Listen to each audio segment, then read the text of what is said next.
대한민국공화국 정부 성명. Mercredi matin, c'est à ce moment que Pyongyang a décidé de procéder à un nouveau tir de missile. C'était la première fois depuis les 2 derniers mois. Un tir de missile qui s'est abîmé en mer du Japon. Un vol de quelques 1000 kilomètres, mais avec une portée beaucoup plus impressionnante de 13 000 kilomètres. C'est le premier tir de missile qui a atteint donc la plus haute altitude de tous les tirs qui ont été effectués par Pyongyang à ce jour.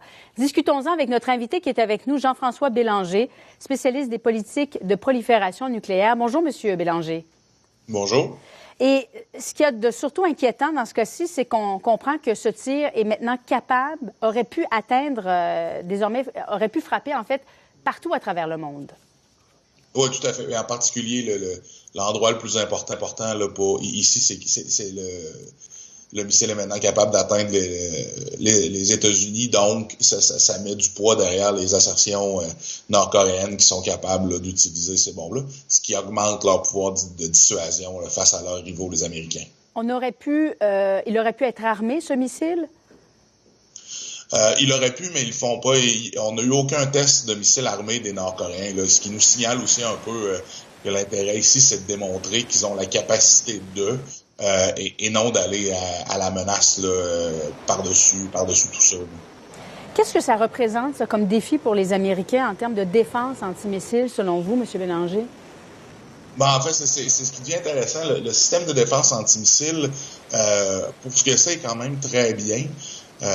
Mais on parle pas de la façon que ça fonctionne, c'est plusieurs ogives qui sont lancés d'un côté avec le système. Les calculs qu'on voit en général, pour avoir un taux d'efficacité de 100%, on devrait parler environ 4 à 6 ogives, peut-être même plus. Il y a toujours des chances que ça ne fonctionne pas. Je vous dirais que le système antimissile, autant ça a été vendu comme une arme défensive, ça semble avoir des capacités beaucoup plus dissuasives, ça aussi. Donc, ce qui veut dire que le système antimissile fonctionne mieux s'il n'est pas utilisé. Et ça fonctionne beaucoup mieux comme dans l'imagination, en disant ce que ça fait, grosso modo, c'est que ça change les calculs parce que ça réduit les chances de succès, vous comprenez? Donc, si les calculs sont pas assez bons au niveau des gens qui prennent ces décisions-là, on ne lancera pas de missile, puis c'est un peu l'idée derrière tout ça. Je sais que vous n'êtes pas un spécialiste de politique en général, mais je vais quand même vous poser la question. Lorsque vous entendez le président américain dire « on va s'en occuper », quelle lecture vous en faites de cette déclaration? Écoutez, la lecture numéro 1 qu'on va en faire, c'est que c'est très vague. Comment est-ce qu'il va s'en occuper? C'est sûr que les Américains veulent laisser planer l'option de la guerre. Le problème, c'est qu'on est rendu un peu loin maintenant dans l'échéancier pour pouvoir penser à une invasion de la péninsule. Parce que je dis pas que c'est impossible. Je dis que le prix à payer de ce type de conflit-là serait excessivement élevé. Séoul a répété, si je me souviens bien, la semaine dernière, qu'aucune intervention devrait être faite sans leur approbation, chose à laquelle ils l'ont jamais donnée dans les 25-30 dernières années avec les mêmes types de conflits.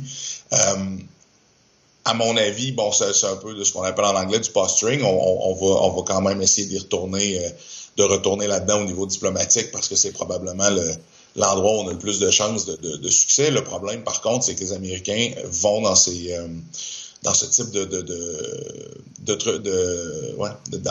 ce type de méthode diplomatique-là en se disant qu'ils vont être capables de dénucléariser la péninsule, ce qui, à mon avis, en ce moment, on est beaucoup trop loin pour ça. Là. C'est un peu terminé, ce moment-là.